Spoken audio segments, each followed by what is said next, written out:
Welcome to Emotional Algebra with Dr.E. Emotional Algebra is a podcast that helps listeners to understand the subtle calculations people make every day in their relationships with others and explores the known and unknown variables that affect interactions in our everyday lives. It's a podcast to help us all become better people.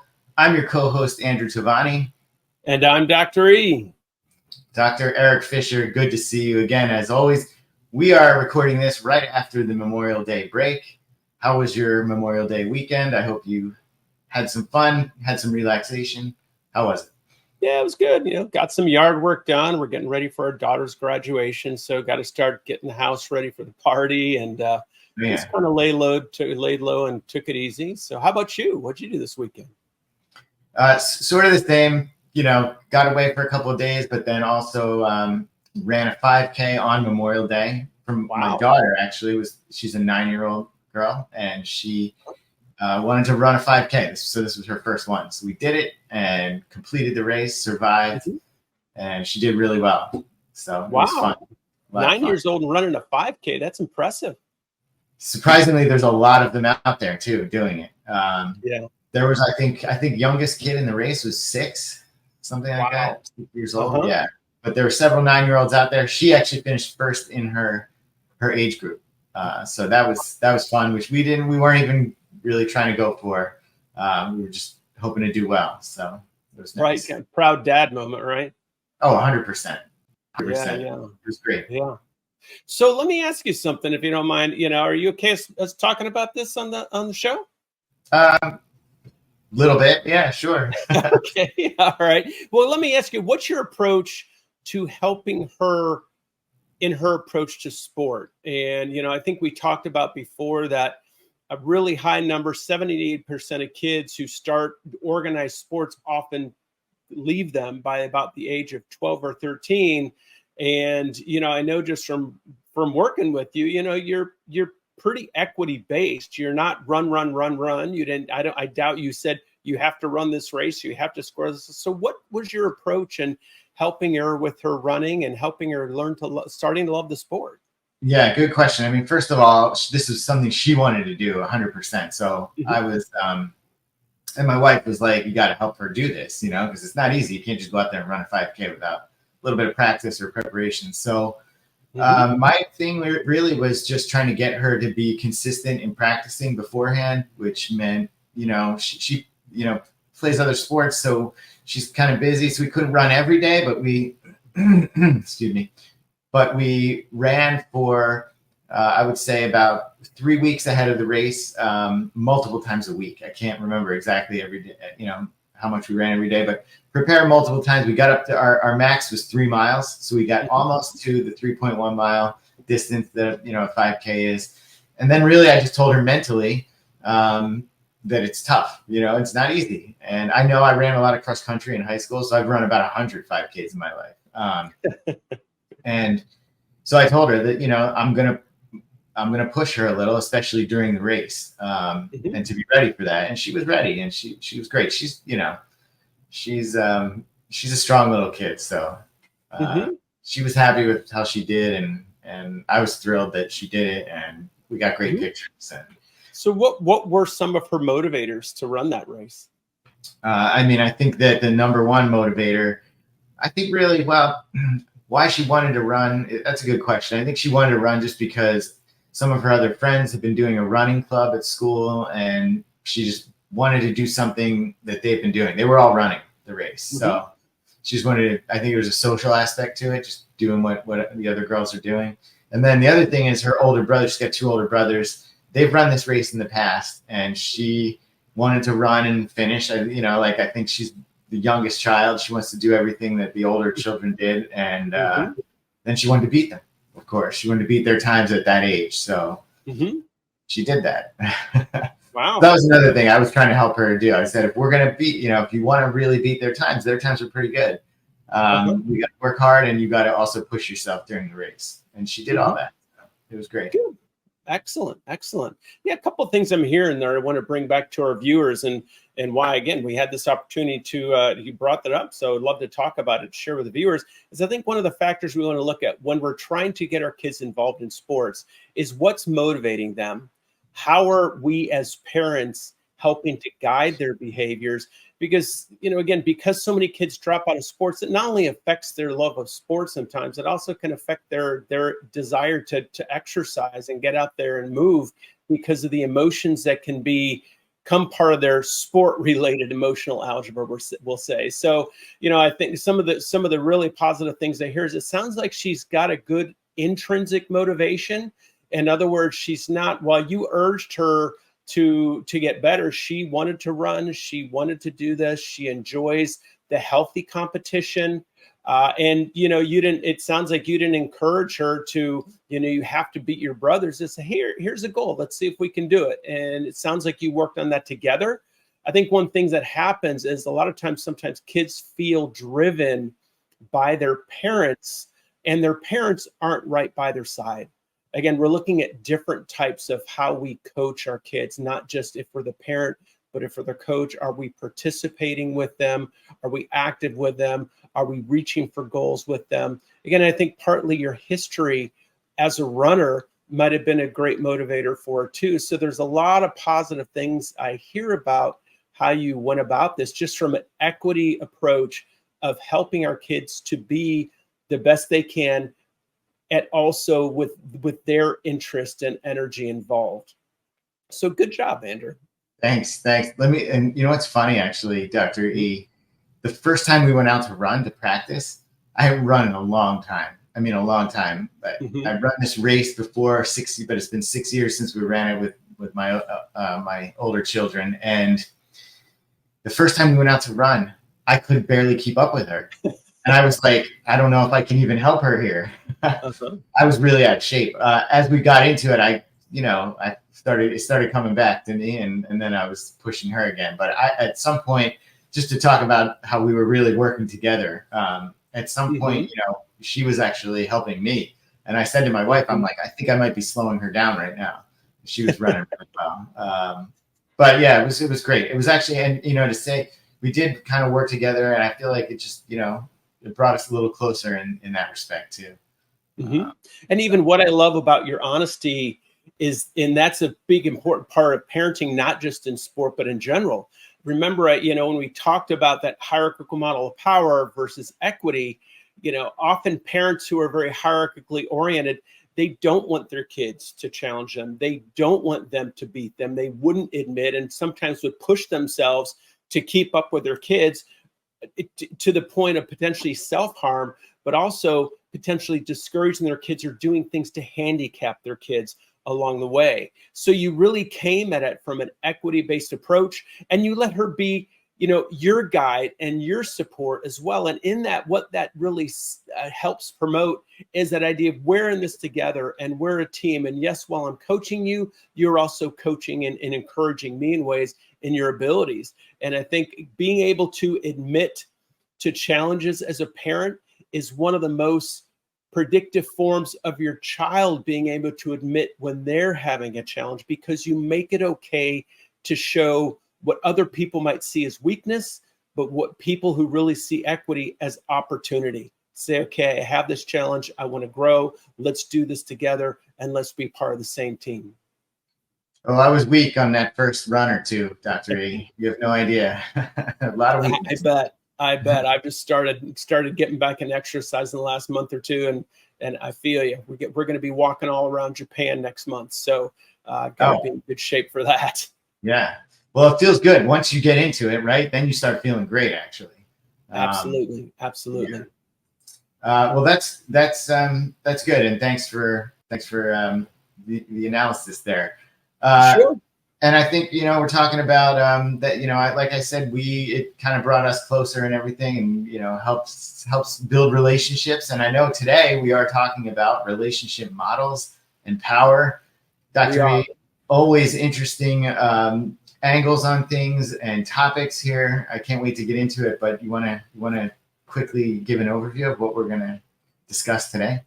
Sure. Yeah. So today we're gonna dive in and talk about a couple different ways that I look at relationships. And these are often relationships between two people, but they can also where our concepts of relationships start is in the family.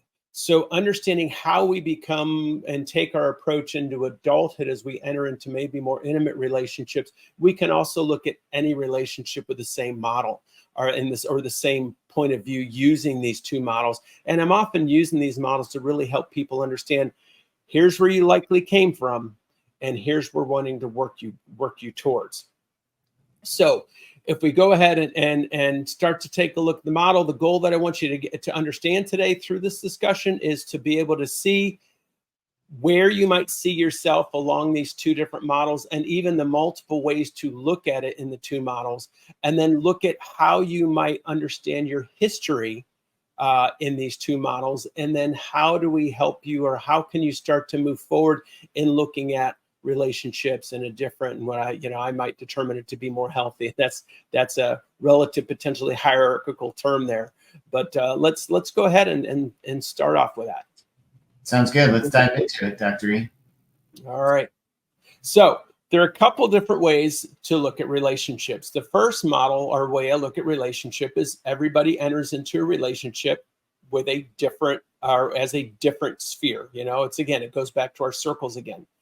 And what happens is you can have different levels of overlap. So the level of overlap in that circle here between the two spheres is really indicating, I'm going to use my cursor here, this area of this overlap here and here, this is where the relationship resides. Now, a third situation too is where you have two people with different perceived levels of power. Again, this is often based on perception. It also can be not on just how one person perceives it.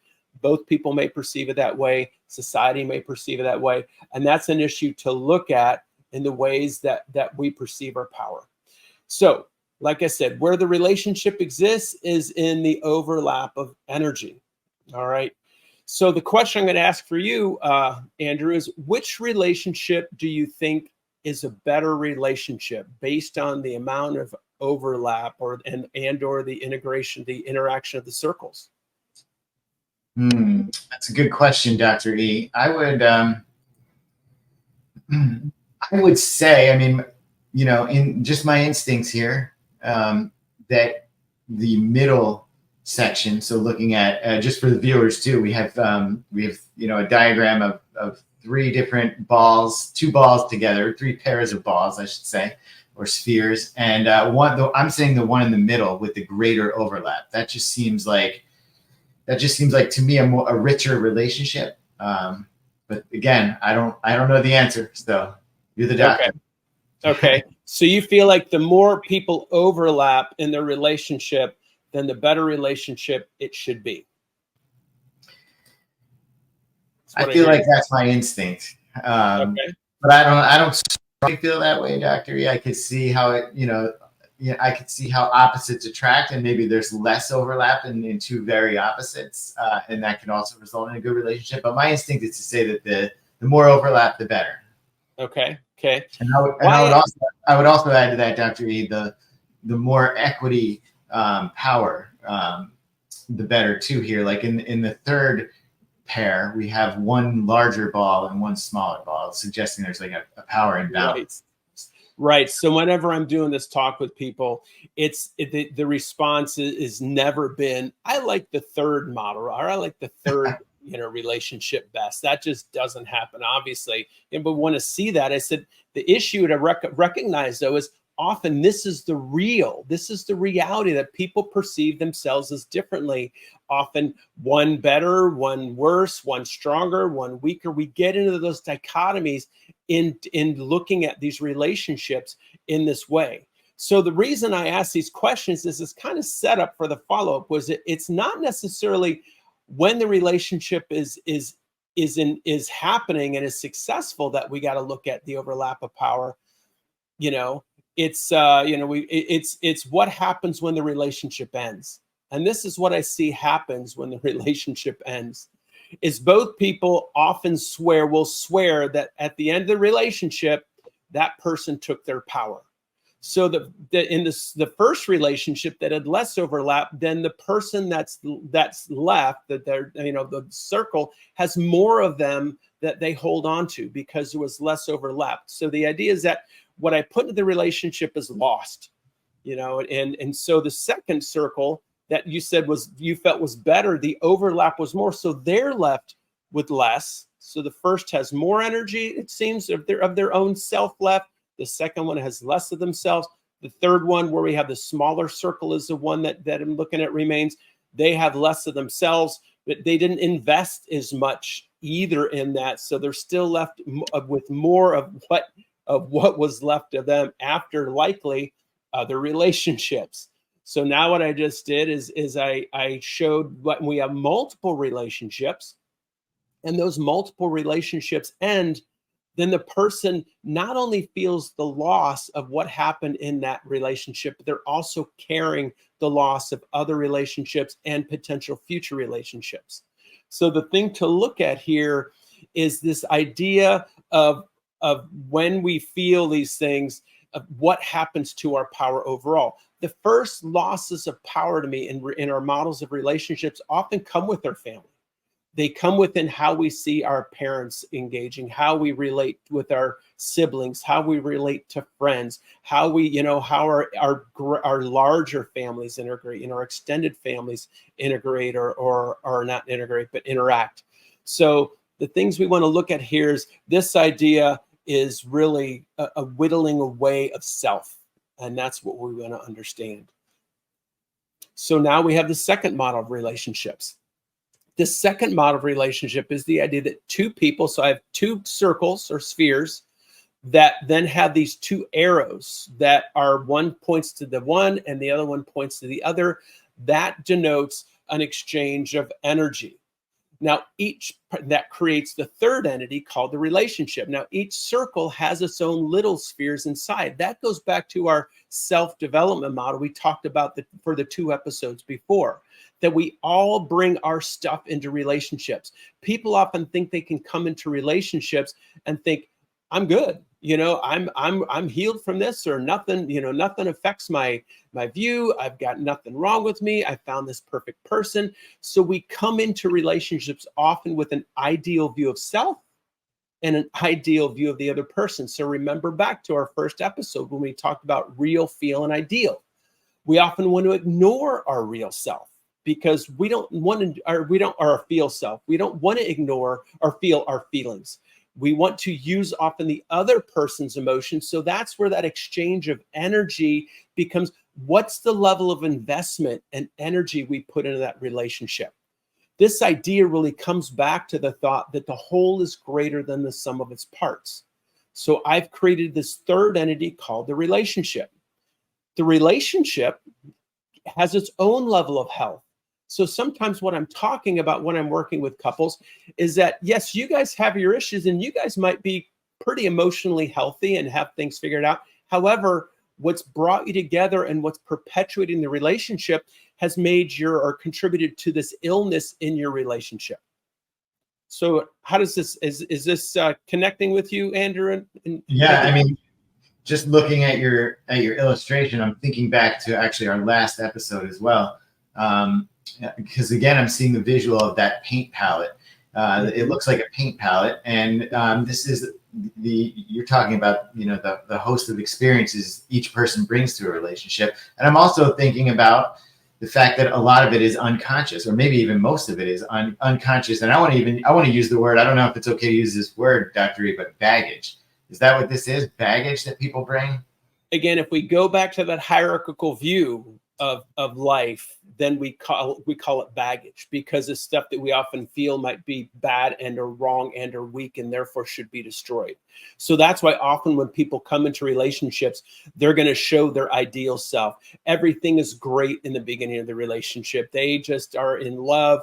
We'll get into the concepts of love in a future episode and the different ways to look at love, because this is critical to the survival of almost any relationship, but especially intimate relationships. But yes, we all bring our experiences with us, And that's what the smaller circles inside the two interacting people, or those two spheres, that's what those denote. So understanding those discrepancies between our ideal and feel, and when do we feel safe to communicate our feel selves, so that we can really see our real selves and then see the true state of the relationship. That sometimes is really difficult to do because it can feel pretty threatening. Yeah. So looking at the models here, I think it seems to me, Dr. E, that the model on the right, depicted on the right in the purple, I think represents the relationship, and then the two people in the relationship with their own experiences. This seems like the healthier model. Is that kind of what you're saying here? Well, yeah, I see that this is kind of more based in the idea of kind of more equity based. So you're talking about this exchange of energy. And the question to ask here then, remember, I asked the question in the last one, what happens when the relationship ends? Well, we also want to ask the question, what happens when this relationship ends? Well, and that's where there's no exchange of energy. And then the relationship ceases to exist. And yet the people still leave with themselves intact. Now, people often will say, because I can move between both ways of both models of looking at relationships, the one where people feel whittled away and this one, and we can point out where they could perceive both. What I'll say, though, is when you move into this type of relationship, you don't leave with less, you leave with experience. You leave with the ability to gain more wisdom. Remember, wisdom is the application of knowledge gained through qualitative experiences over time. So how do you use that wisdom? You can also take the approach in the scarcity model of I'm the victim, and I'm a justified persecutor. I get to learn helplessness role. My other person was my rescuer. And like I pointed out, even in this relationship model, with the two circles interacting, people can still play the victim, persecutor, and rescuer models. So the issue to see is what brought us together. And that's what I want to help people understand, is what brought people together, and then what led to the end or the dissolution or the dysfunction of that relationship. Often it's the same issues. People don't want to see them. It's the issues we bring with us from our past. It might be mismatched temperaments. It could be things that were triggered. It can be trauma. It can be societal views. I mean, how many relationships that had the ability to succeed truly may have been dissolved because of external pressures, classic Romeo and Juliet with the ultimate dissolution of that. But that Romeo and Juliet kind of thing does happen in our culture and around the world. So we want to look at all these factors, because the goal is to help people understand, how do I understand my interaction, the relationship, and what it contributes to? Because now we're not only talking about each person's individual emotional algebra, we're talking about that emotional algebra of the relationship. So I'm doing this with couples. I'm doing this with families. I do this, when I did a lot of the work on the news, it was looking at the interactions of people in culture. If we go back and want to look at it in more of a macro level, I was doing a lot of work on the plane crash, MH370, with CNN International and their family of networks. And what I looked at was how the Chinese government saw, they were getting a lot of flack about how the United States government was looking out for their own citizens and trying to help find them and recover them. And they felt the Chinese government wasn't doing enough. And that's when they had the Chinese version of Twitter. So a lot of these people who were feeling pretty upset, because remember, you have a one-child culture. They lost their child. Who's going to take care of them? And there was a great deal of loss and grief for that. So the long story short is that the Chinese government knew that the people were upset. So they started to channel the energy of their own operatives into these groups of people that are upset, to start to shift their anger towards the Malaysian government. And then the people who wanted to have a protest ended up being marched down the street past Chinese government offices and over to the Malaysian embassy. So in that, we want to look at a macro level, we can look at those things happen. We also see that at a micro level, how many times in relationships that do become dysfunctional or have their issues, does one person try to redirect? I know gaslighting is a lot of the term that we use these days, but how do they redirect or affect the power or view of the other individual to make themselves either look like the rescuer or they don't look like the persecutor? The goal is to escape blame, shame, guilt, responsibility, because again, going back to hierarchical views, it's seen as bad and or wrong and or weak.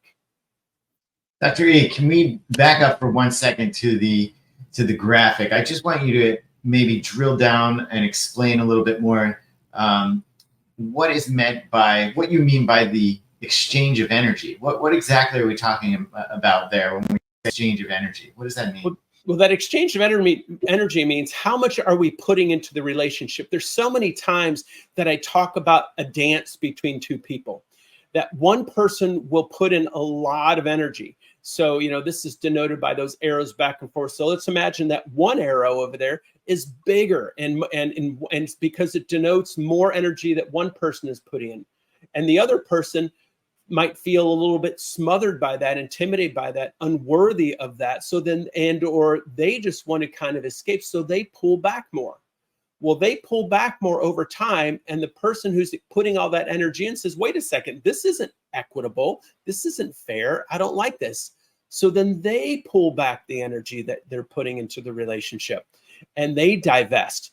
Then the second person who's not investing in the relationship says, oh my gosh, what's happening here? What, I need to put energy back. So they'll rush and start to reinvest all this energy from a place of fear of abandonment, a fear of rejection, a feeling of maybe I don't want to lose what I have. So then the other person says, oh, good, energy, the equity is being restored. So they're going to invest all back again. Then the other person feels smothered. So what we see here, and what I call that, is the dance of energy in a relationship. And this investment, divestment often comes from a place of fear and or mistrust, previous histories of abandonment, rejection, helplessness, hopelessness. And that's where, again, I want to encourage people not to run from those emotions, instead to look at them. Let's say, let's look at your history. Let's look at the feelings that you've had about this idea of maybe feeling unworthy or feeling smothered, and what that's really about, and all the different issues in your emotional algebra, because that whole dance is creating, again, an unhealthy condition of the relationship. Yes. And is there a way to keep the energy that each person is putting into the relationship sort of balanced at all times, or is every relationship just doomed to going through this cycle that you just described there? Well, again, every relationship is going to go through its ebbs and flows. That's life. We want to understand those ebbs and flows. The issue is, what are the emotions that draw us together and keep us together, to know that even though I'm aware that I have my stuff and my spouse has their stuff, we're still in this as a team. And as we're in this as a team, we're here to help each other and support each other. This is where I tell couples so many times, I believe that 95% of marriages can work if both people are willing to do their work. There's so many situations where one person is working overtime to make it work and the other person isn't. And we have to explore, A, why is the one person working overtime? And then B, why is the person not working at all? And there can be many reasons why. And these are some things that I would love to, again, the goal is that as we move forward with the podcast, potentially we have maybe a couple on and we talk about their issues and look at some of those things with their, obviously, their permission and consent in doing that. But in that, the issue is to really realize our stuff we bring into the relationship, why it can be what helps it grow in the beginning, it can also be what contributes to its demise in the end. And that's really those keys of then helping create a healthier relationship in the long run. So the other thing I tell people is sometimes an old relationship has to die for a new one to be reborn. It doesn't mean that the two people cease to be together. It means that the rules, values, tenets, some of the factors that drew them together from their own stuff, that has to shift and change. It's important to let that go, understand it, put it in context, heal those parts, so then we can help two people form a healthier relationship in their interactions. And that means each person understanding their history, their temperament, society, cultures, all those things that put them in situations that led to the way they perceive their relationship in the present and even into the future. Because remember, we're making decisions in the present based on our assessments of the past and perceptions of what the future could bring. 95, Dr. E, that's very optimistic. Well, it is. And I think, again, do we live in a world where you allow other people's emotions, histories, attitudes, beliefs, perceptions to cloud our judgment? And or do we go forward in relationships with a sense of faith? Now, if each person goes into this and they heal their stuff and they realize that level of love and commitment that I felt, I'm not sure if I can rekindle that, then sometimes you can have a successful dissolution. That's okay. I'm not saying divorce is good or bad or right or wrong. I think we have to look at what brought us together and what maybe drew us apart, because parents, once you have kids, you're a parent for life. And how many times do parents who have divorced, how many times are they not able to interact successfully for their kids? And that's then when kids can become trophies. That's when kids might repeat the same patterns that they grew up in because they never saw their parents able to communicate healthily or say, hey, we're doing this for the best of you all, because it's not that we're acknowledging that we have failed.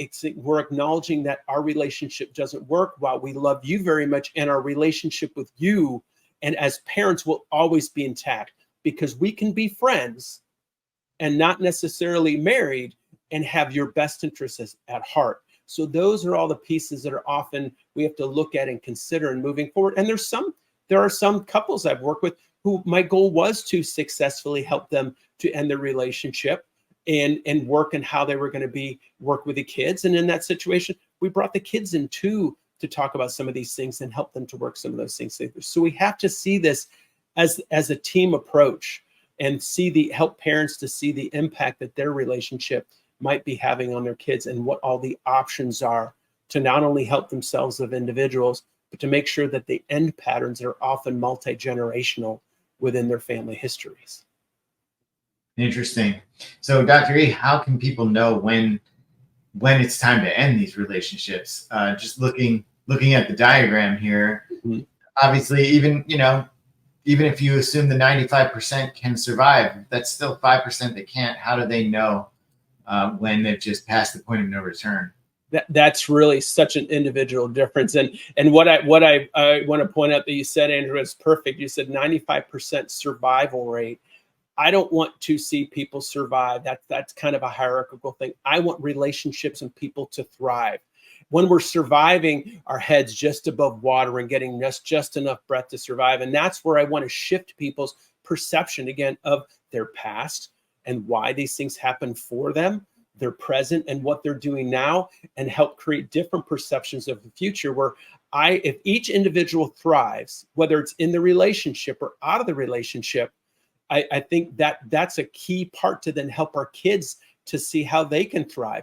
It's kind of like when you and your daughter went running. When you first started running, you're like out of breath, and she was in better shape than you, And yes. Then as you ran more and as you exercised more and as you got better wind, then, you turned that corner. But it was work you had to invest in, that you invested not only for you, but also to share that relationship and that connection with your daughter. And that's a perfect situation in a relationship where there was an unknown inequity. Basically, you weren't sure how. Maybe you thought you could get out there and run right with her, but you found out, oh, wow, she's got more stamina than me right now. And then you still didn't quit. You stuck with it until the point to where you began to thrive with that extra exercise. And you both won. You both finished the race. And that's where, when I coach kids in soccer, and kids would come up to me and say, did we win? I say, did you have fun? I said, then you won, because at there's ages, especially early on, when we want to look at that enjoyment, internalization of that, and what we call movement from extrinsic motivation to intrinsic motivation is important. The same thing for relationships is if I'm looking forward at a relationship and thinking, what's in it for me? Then I'm not really looking at being intrinsically motivated. I'm looking at basically what can I take or get from the other person, or what is this giving me? What's the relationship giving me? But often People don't look at the relationship as a whole. They look at the other individual and they miss that third entity in the relationship. Okay, so we've talked about the different models of power, Dr. E. We've looked at them, at the diagrams here. How do these really affect our power as individuals within the relationships or after a relationship? Right, right. So what we're looking at here is how does this influence our power? Well, the first model to me is scarcity. It says that anybody has the power to take my power. And that's often what we've grown up with in our culture. You know, there's a poem I wrote years and years ago it was called Whittled Away. And the last line of the poem after a relationship ends, as I saw it, says, what's whittled away is lost forever. And that was my perception then. That's how I saw it. So I was always either not investing in relationships and or trying to pull away from those relationships. You know, it's between when that happened that I was able to do some of my own work on myself and you know, was fortunate enough that my wife found me and I found her, and we have a much more equity-based relationship. But it was important for me to see my views of scarcity in that. And she hadn't had those same experiences. So she came with a different experience base. I had to look at my stuff along the way, and especially getting in psychology. Luckily, I was fortunate enough to understand all those pieces, which helped me to improve my approach to the relationship, especially my approach to myself. Now we see the other relationship is about abundance. It's about abundance because we leave more with as much, if not more, than what we came into it with. No matter if the relationship ends, nobody can take my power.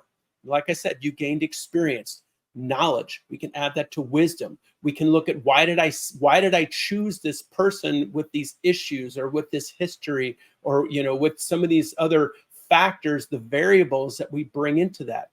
Were they conscious in my knowledge or awareness? Were they unconscious in my knowledge or awareness of those factors? So in that, we take something from every relationship, and it is a shifting of perception. Because even though I looked at that first relation or that relationship that ended, I wrote that poem about, in the end, I used that to help me understand, oh, this is what I did. And that person can't have my power. It doesn't belong with them. And they never really took it because the other person likely felt like I took their power. And that's, again, all about their perception. But that's something for them to work on, not me. So I also like, Dr. E, how you talk about people taking away from things. You talk about the whittling away of a person, but there's also there's a positive, even in a relationship that ends, that you've gained some experience, you've gained the wisdom, you've gained, I think this can go even for all experiences in life outside of just a relationship-based one. You've gained some knowledge, you've taken something positive away from even a bad experience, you know? Exactly. So I think that it's good to have that. And I also think that might be what we've talked in the past a lot about, some of your ideas being a little counterintuitive, maybe not what somebody would expect or even thinks. And this challenges some of those ideas. So I do like that. What can we take away here then from this episode, Dr. E? We went through a lot in these relationship models and power. Right. I think the thing to look at again is perception is everything. We're coming back to this idea that if we perceive that we feel less powerful or powerless, or that we have to have power over, that's going to lead to often more problems and difficulties. If we perceive that we have power with people, that creates to me a healthier perception.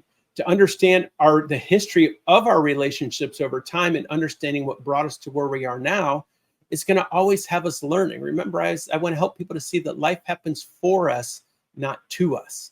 We aren't victims. Well, we might feel victimized at times. And there's some really dysfunctional relationships out there that people capitalize on the perceived weaknesses of it.